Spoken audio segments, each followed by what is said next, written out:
गणेशने ना आमच्या थोडेसे बी टाकले होते पालकचे, त्याची पालक खूप छान अशी उगवली. आत्याने खुडून काढून आणली होती.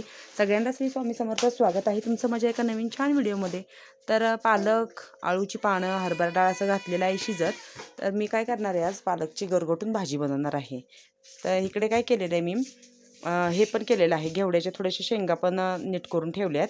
एक वेल होता गवत काढताना आत्याला मिळाला, मग त्याच्या शेंगा काढून घेतल्या आत्यानी, त्या पण मी निवडून घेतल्या. त्याच्यासाठी टॅमॅटो घेतलेला आहे.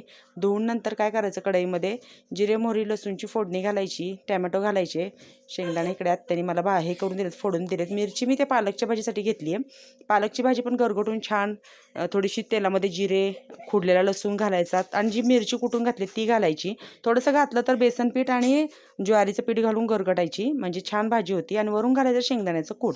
अशी बनवायची पालक गरगटा भाजी. इकडे भात तयार झालेला आहे.